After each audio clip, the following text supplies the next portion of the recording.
Hi everyone, a very warm welcome back to MEC-TEC. As you can see, we're out on the driveway today and we are going to be working on the Capri. Now it's down here. We need to sort out these front brakes. They are really warped. They work fine, but they don't feel very nice and the steering wheel shakes all over the place when you brake. So we need to sort these out. We have got an upgrade for them. I've got some drilled and grooved discs to go on, obviously new pads as well, EBC pads. So first thing obviously is get the car up in the air. We've got to take the complete hub assembly off to change the discs on these, which is a bit of a pain, but obviously rather than just a normal one where you just sort of undo one screw and it comes off in your hand sort of thing. But anyway, so I'll get you set up on a tripod, we'll get this up in the air and start getting the caliper off, and obviously then we can get the new brakes sorted out. Hopefully, fingers crossed, that will sort out the shake. It's got about sort of 70 miles an hour, it's got a bit of a shake, so I don't know whether that's the brakes or the tyres, but obviously do one thing at a time. That then enables you to find out what the culprit was, if that makes sense. So rather than change everything at once and never knowing what was the reason, we'll do the brakes first. Obviously that's safety is paramount, as they say, so sort them out, and then obviously if we need tyres after that, then we'll go with that after. But for now, let's see if this cures the problem. Let's crack on.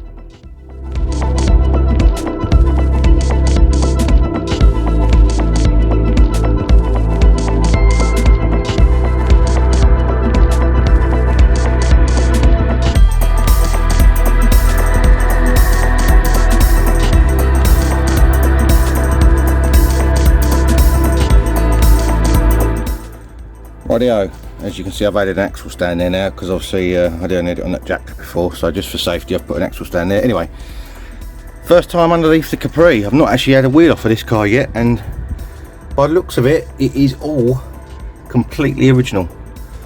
You can't see it very well, but just on the shock absorber there, you can just about make out the fold oval. So even the shocks are original. Don't know if that's a good thing or not. Springs all look in good condition. I think they're probably original. I can't see any different colours on them or anything like to say whether they're aftermarket or anything like that. I don't know what colour they were to begin with. I assume they were black, but I don't know. The discs don't look in too bad a condition. They've got a slight lip on the edge of them. Nothing too horrendous. Now, when they MOT'd this last year, they said the bearings were a little bit rough, but that feels absolutely fine to me. I don't think I'm going to bother changing the bearings just for the sake of it. What I'll do, obviously, we've got to take the hub off because the disc bolts onto the back of the hub here from the back. So we've got to take the bearings off anyway, so we'll take them out, re-grease them, and they should be absolutely fine. Now, one thing I've just noticed on this car, which is really daft, well, actually two things I've noticed. One's good, one's bad. This is an upgrade, so that is absolutely superb, because that is a braided flexi hose there, which is also plastic coated as well, so that's really good. The stupid thing is the flexi hose then goes into a solid line, so when you want to take the caliper off, you've actually got to unbolt out of this bracket here the whole lot so that it can move, because otherwise you'll end up bending the pipe, which is a bit daft, but there we go.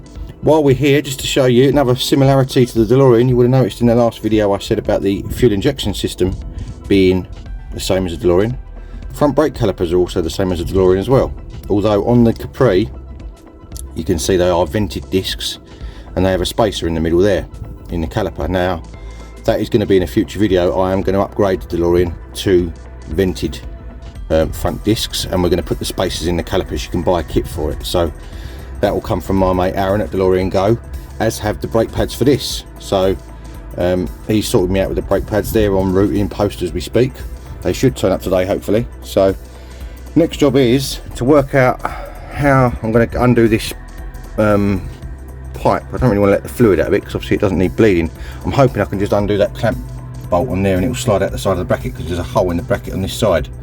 So we'll have a little look at that and see if we can get that to move, then get the caliper unbolted, and then obviously we can get the hub off and get the disc changed over for these new drilled and grooved ones I've got. I'll come back to you in a minute. Rightio, as you can see here now, I've got this loose in the bracket, so that should slide towards the camera now when I undo this caliper. Basically it was one lock nut, which you can see there, and a washer which was rusted to the bracket a little bit, so just had to give that a little tap and that came loose. Then that allows that to push down, and the threaded part which the nut was on will then slide out of the bracket off the back of the shock. So I've got 2 bolts to undo back here. You can't see them, they've actually got locking tabs on them. They look like 19s which hold the caliper on. There isn't a carrier as such on these. It's literally just the caliper that bolts directly to the back of the hub. So I'm going to get those undone. The camera's right in the way where I need to get to, so I'm going to get those undone. I might try and turn this wheel so I can get to them easier, and then that should then obviously release the caliper, and with that loose on there it should all move away, and the flexi will flex obviously a little bit to and we'll cable tie it or bungee cord it to the spring just so that it doesn't damage anything. I'll come back to you in a second. Rightio, there you go, brake caliper is now off and bungee corded up in the air. You can actually see, looks like this is another upgrade, which is poly bushes in the lower suspension arms. You can see they're yellow in there, and also you can just about see in there, you can see that on camera, just about, yep, there you go, they're in the yellow in there. So that's a nice little upgrade that I haven't got to do. The arms want taking off and painting, but the actual bushes look all really good, so that is absolutely superb. So next job now is basically to pop this dust cover off the middle, undo the hub nut, take the whole hub assembly off, and we can get this in the vise, unbolt the disc from the back and bolt the new one on. Let's carry on.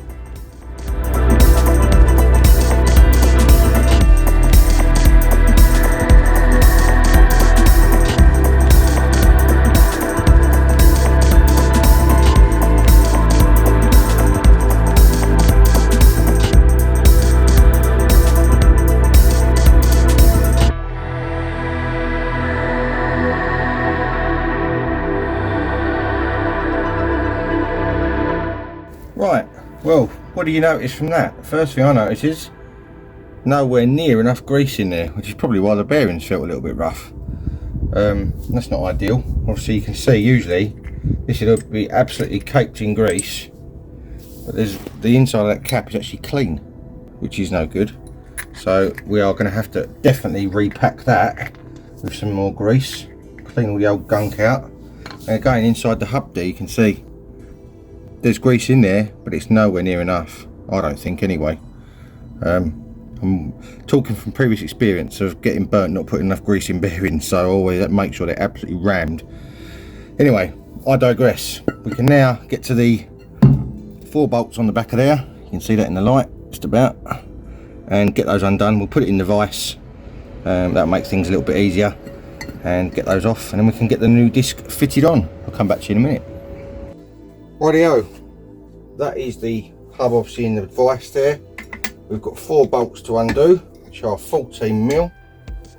Should come undone fairly easily, hopefully. All I've done is wire brush the heads, just to obviously make sure that the socket will fit on there alright. As you can see, they are a bit tight. Once they're off, I'll give them another clean up in the vise with a drill and wire brush.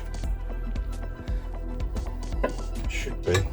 Obviously having a vise help with this job helps massively. If you haven't got a vise, I have been told in the past you can actually take the hub off but then put the wheel back on it after you've got it off, because then that allows you to hold the wheel while you undo these rather than to try and hold that hub on its own.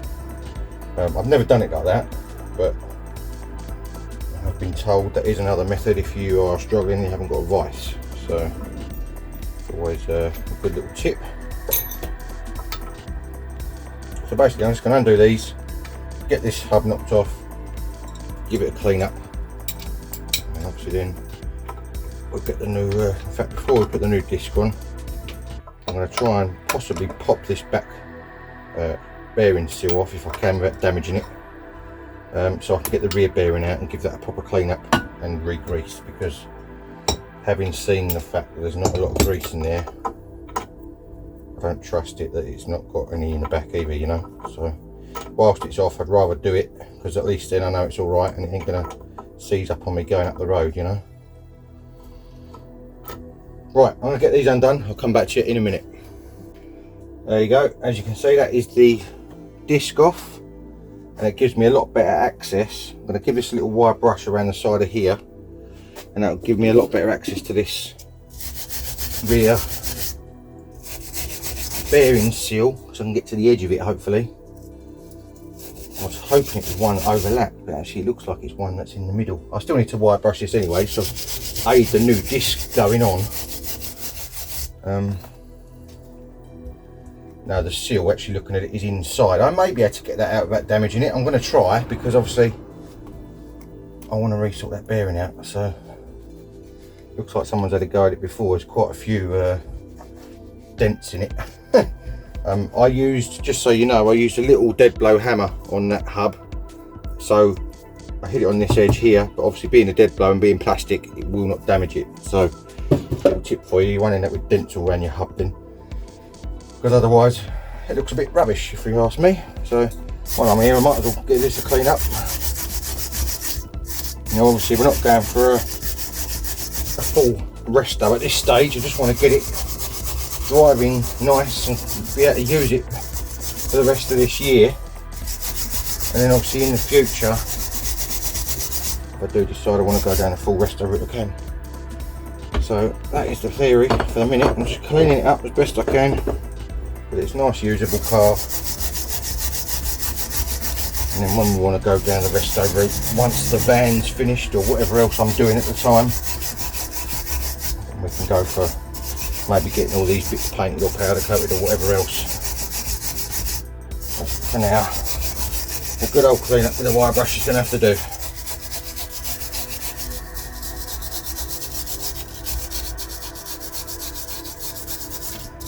Now I have noticed as well, just on a side note, I've still got an oil leak, but very minimal. I think it's coming from the front main crank seal. So that may be another job, or will be another job we're going to have to sort out. And I also think the sump gasket is leaking slightly as well. So another one we're going to have to obviously sort out at a later date. That's a bit better, isn't it? That'll wipe over with a slightly oily rag, and it comes up lovely. Give it a little bit of protection, I suppose, having a little bit of oil on it. There you go, look at that. Beautiful. Right, I'm going to have a little work on this rear seal, see if I can pop this out. I'll show you what this bearing's like when we get it out. Hopefully I'll be able to get it out, as I say, without damaging it. I'll come back to you in a minute. Right, I've very gently levered it out with a crow's foot crowbar, and that don't look very nice in there, if I'm honest. If that's a new bearing and that's how they've done it, that is absolutely terrible. So I'm going to take all this obviously apart. Let's put that on there. Let's have a look at this. The bearing itself obviously looks alright, but the grease that's in there, it looks like almost like CV gator grease. It doesn't look like bearing grease or multi-purpose grease, you know. So I'm going to wash all this out in some degreaser, clean all that rubbish out that's in there, give it a good old clean up, repack it with a nice lot of new grease, and hopefully it should be jobs are good. Let's carry on. There we go, that is the inside of that housing, immaculately clean, as you can see in there. Not a bit of grease left in there, all cleaned out nice. Same with the rear bearing. I've had that in a little pot of degreaser, look, actually panel wipe, and that's come out like a new bearing again, so it's ready to be fully repacked with grease. And I've done the same with the rear bearing seal as well, so that's all nice and clean. As you can see, I haven't damaged the middle of the seal when I've levered it out. I've only levered it on the very edge, so it should be absolutely fine. It was a little bit beaten up anyway for some reason, I don't know why. It actually says Ford on the back of that, so that is the original, believe it or not. That is the original. See the little Ford stamp there. Focus. Can't focus on it, but you can see the little Ford oval right there. So that is the original rear seal, which is in fact a little bit out of shape there if you look at it. Not from me, I might like to add, that's, I might just give that a little tap down just so that that's the correct shape again. But we can repack that with grease now, get the disc on, obviously repack the front as well when we get it back on the car, and we should be jobs are good. Let's carry on. Right, when you do your bearing, obviously I've got a nice new tub of grease here. Get a big dollop of it on the palm of your hand like that. You might need to do this a couple of times over. And then when you get the bearing, if you drag it through from that side, or either side really, but you basically want to pack it into one side of the bearing until it starts squirting out the other side, out the cage, the other side. It takes a little while. You sort of have to drag it over it on your hand like that, and then eventually it will squirge through. That's a technical term, it is squirge.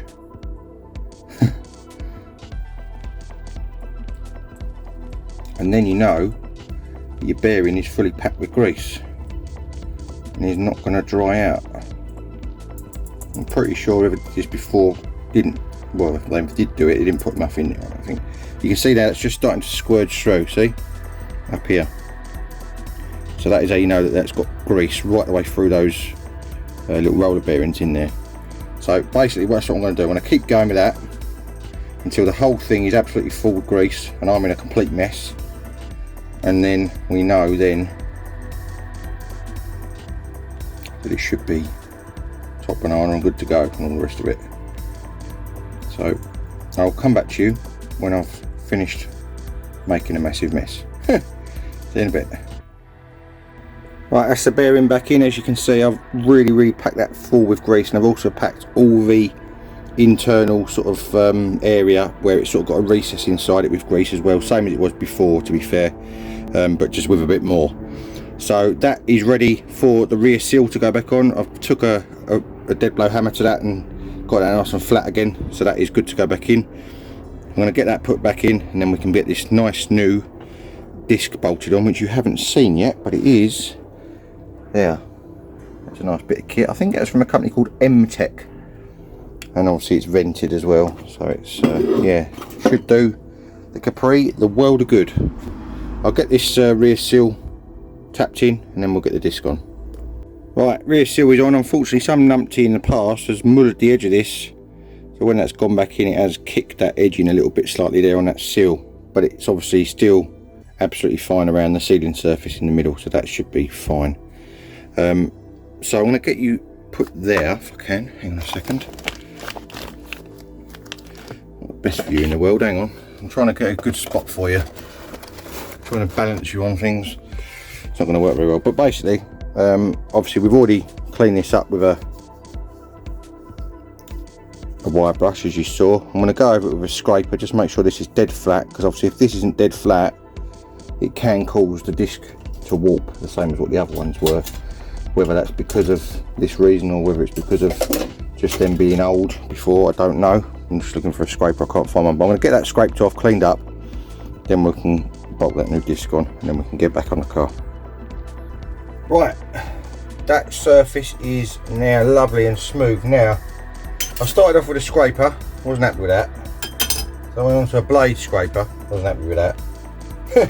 So then I got my little fine metal file. I just kept it obviously really flat on there and just gradually went back until it got rid of all the little high spots and little bits of corrosion that have obviously come off the other discs that have been on the car over the years.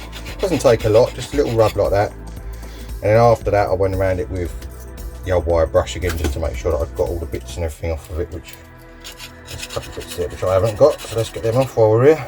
So that should be a nice flat surface now for the new disc to go onto. Now, one thing I am going to put on there, which I'll just grab, is a little bit of copper grease.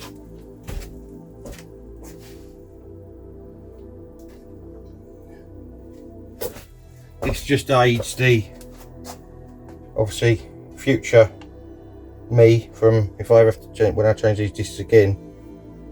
I know it's a little smear, but it just stops them corroding to the hub so much, if at all.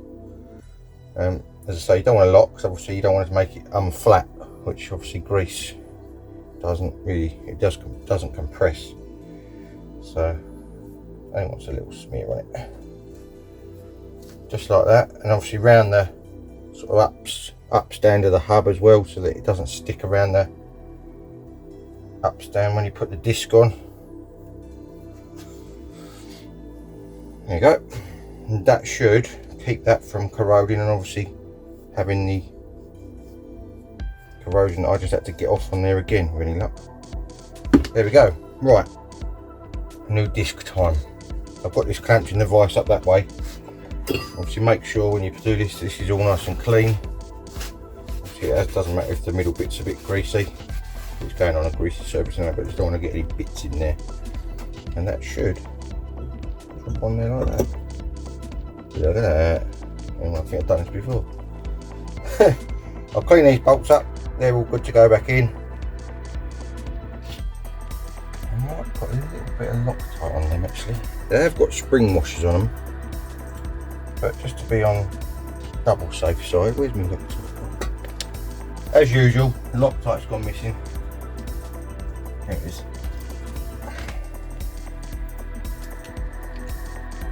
Bit of the old blue. Don't want a lot, just a little bit on the thread. That's like that little dob. Actually, that's a bit too much. Transfer a little bit of that onto the next bolt. There we go. That's 2 bolts with Loctite on there.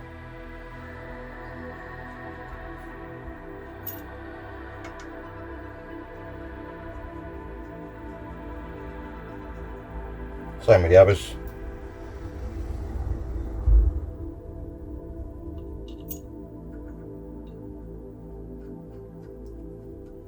Hopefully this will make the Capri drive even better, because it drives lovely, but apart from this shake and obviously the brake level when you brake. So hopefully it should sort this problem out. Any luck?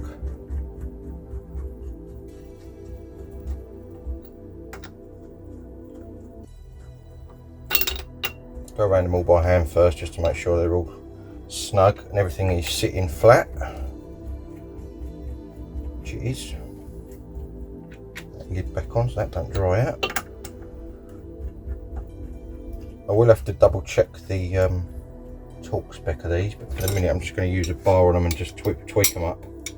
And I'll go and look. I've got a proper Ford workshop manual for the Capri, so from when I had the last one I never got rid of it, because I thought one day, never know, I might get another one. And obviously I have. So I'm going to check the torque settings on that. I mean, what I've done there is probably tight enough, but I'm going to check it anyway, make sure. This can then sort of go back on the car as far as just loose for now, and then we can sort out that front bearing. Obviously there's not as much involved in that because there's no seal on the front as such, so you just got to clean the bearing, repack it with grease, and then that can go back in. Nice blob of grease inside that front hubcap, dust cap, and then we can fold it back on. Come back to you in a minute. Rightio, that's that one back on. I've done up the hub nut, obviously redone all the outer bearing the same as the inner one. What we did, the outer hub nut is 20 foot-pounds, then you back it off 180 degrees and you do it up by finger and thumb tightness, and obviously then you put the split pin with the castellated cap over the top, which is that as a new split pin as well. In case anyone's wondering, the bolts on the back of the disc to the hub are 34 foot-pounds, or between 30 and 34 foot-pounds it says in the book. So I've done those up to that. This is all nice and smooth and lovely and running nice now, so I'm pleased with that. I'm going to get this hub little centre cap packed with some grease, put back on.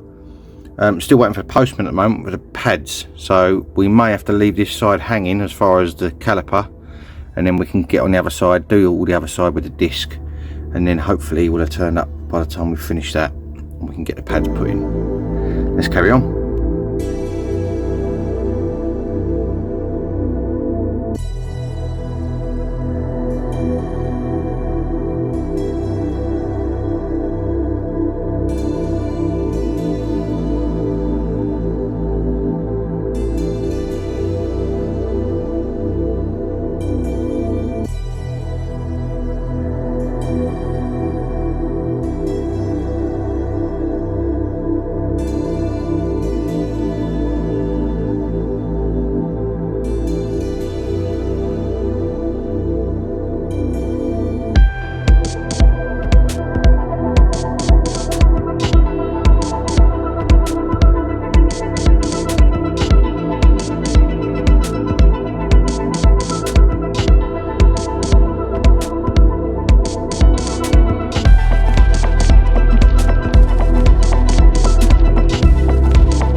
Right, it is actually about 2 days later now, because we had a bit of a nightmare with these pads. Now I've got them now, thank you very much to my mate Aaron from DeLorean Go. Now the reason we had a nightmare is they didn't deliver them when they were supposed to, and then Royal Mail went on strike. So I got on the phone to Aaron, I said, look, have you got any more of these? Can you overnight them to me via UPS or something like that?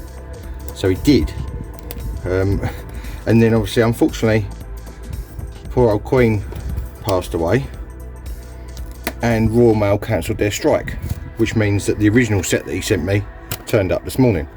So I'm still waiting for the UPS set to turn up at the moment. So I've actually got 2 sets coming at the moment instead of 1, but obviously I'll give the other ones back when I see Aaron next. So anyway, a massive thank you to Aaron for obviously helping me out and getting these to me ASAP. They are the new pads, EBC. You can see they've got this special red coating on them. That is just like a braking surface, so they break in a lot quicker than normal pads do.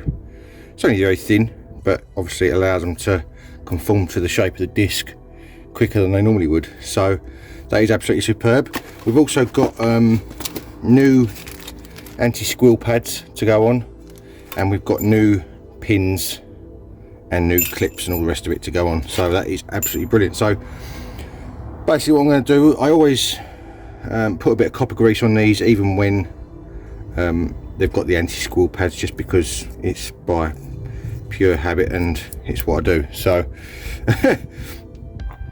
I'm going to put this on here, and then obviously that goes into the caliper with the anti-squill pad on the back. Let me just put that on there too. Obviously that enables this to stick to that a bit better as well. So I would assume arrow facing up, that makes sense to me, on there like that, and then that can go in there. I've already pushed this caliper back and I've given it a clean up as well, so this should go in really relatively easily now, hopefully. So that is the first pad in. Get another one of these out.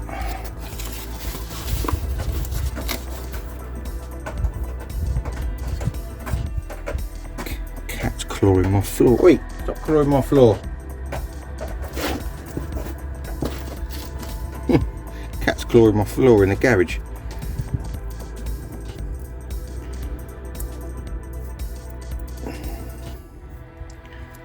Go and dig up his house, see how he likes it. Right, there we go, that is the second one. Again, arrow facing up. That's the wrong way around, it should be that way around. So it's got to go in that way.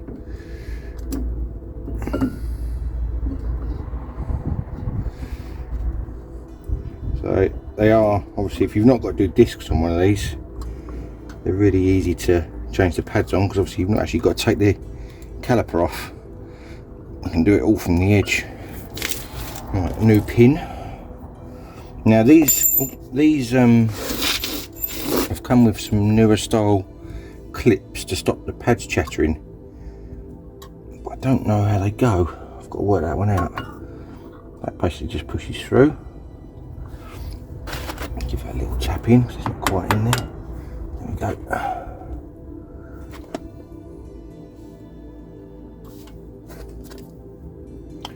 Can be a bit of a pain to line these anti-squill pads up sometimes, but a little bit of a wiggle and it should go through all right, he says.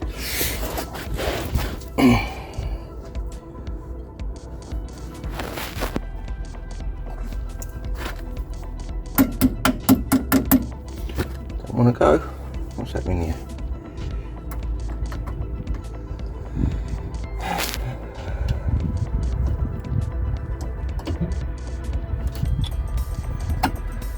There we go. Right, there we go. That's the first one in. And what's nice about these is obviously because they're new, you know, there's no corrosion on, which means the pads aren't going to stick to them, because I think that was what was happening before. The pads were sticking to the pins. So I'm going to work out how these clips go, because I'm not 100% sure how these go at the moment, because they are different to the old ones. That's a new one there. looking at it. It's got a hook underneath the pin, or the pin's got to go through it, and it hooks behind the other one. I would assume something like that, but I don't know for sure, so I'm going to have a little look up on that and work out how they go. And if I can't work out how they go, I'll use the old ones, because obviously this is a DeLorean kit. It should be the same, but I've not had any experience of this kit yet, so I'll come back to you in a minute when I've worked out how these go. Right, there we go. I think that is how they go. Basically, these are just little clips to stop the pads chattering when you're not braking. The old one looks like that, and obviously it used to fit over the bottom pin and then used to squeeze into those two holes there, so it used to sit something like that.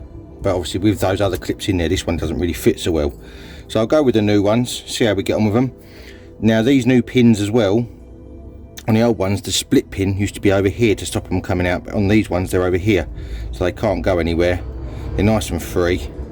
I'm not going to put any copper grease on these pins, just for the fact that sometimes it can go a bit sort of claggy after a while, and obviously that will stop things moving easily. So I'm going to leave that for now and see how they get on with them. Obviously I've pushed the pedal, the brake still is obviously moving, so it has released.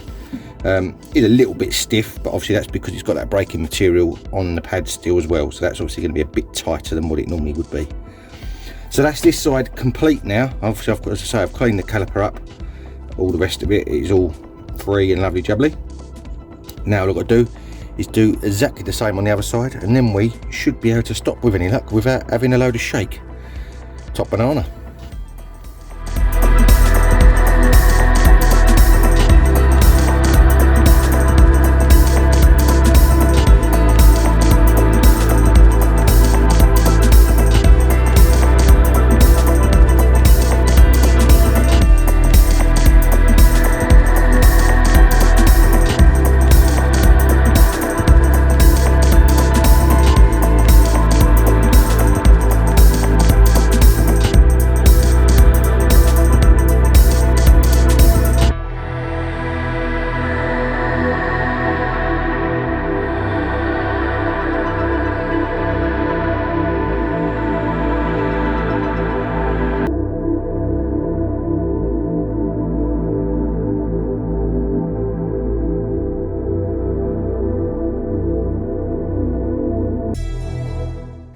Right, that side is now done as well. As you can see, or you would have seen from the time-lapse, I had a bit of grief with the pins not coming out and then not going in, and then spring clips flying everywhere and all the rest of it, but they are in there now, so that is the main thing. So all that's left for me to do now is go and test drive it and see what it drives like. I'll let you know. Right then, that is going to be it for this episode of MEC-TEC. I've just come back from a test drive in the Capri and the brakes are perfect. Well, I say perfect. They don't shake anymore, they pull up nice and straight. Obviously there's no grinding or anything like that. However, I have noticed we are going to have a look at the rear brakes now, because when you pull up, you can just feel the back very, very slightly binding, and you can hear it as you pull away. So it just sort of gives a little noise as it pulls away. So we do need to have a look at the rear shoes. Obviously there are drums on the back of this, so we'll just take the drums off and have a look, see what's going on inside, whether something's stuck or it's just corroded or what, I don't know, but we need to have a look at that. But it's not binding enough to worry about it at the moment. I can still use it. It is very, very minimal. There is still a slight shake at about 70, but I think that's going to be either tyres or wheel balancing or both, one of the two. So obviously we'll sort that out in due course. You will notice in the time lapse on one of the discs, I did forget to put copper grease on in between the hub and the disc. Now that's purely an oversight on my part, because I was just doing it and got away in my own little world. It won't affect the brakes at all. It was purely for ease of me taking it off in the future if I ever have to change the discs again, so I'm not too worried about that. And there was one other thing that I did, I forgot in the time lapse, which I can't remember what it was now, but you'll probably see it in there that I didn't do. Can't remember what it was. Oh, the tabs on the calipers, on the locking tabs on the bolts on the calipers, I didn't tap them over in the video, but I have done that now as well, so rest assured that it is all safe and good to go. If you do like what you see, maybe consider hitting that subscribe button down there and ring the little notification bell to tell you every time I upload a video. And I have got Instagram, MEC_TEC1985, and I have got Facebook, MEC-TEC. which will have little sneak peeks during the week of what I'm up to. And all that's left for me to say is, if you want to join me soon for more automotive adventures, I'll see you again next time. Cheers guys.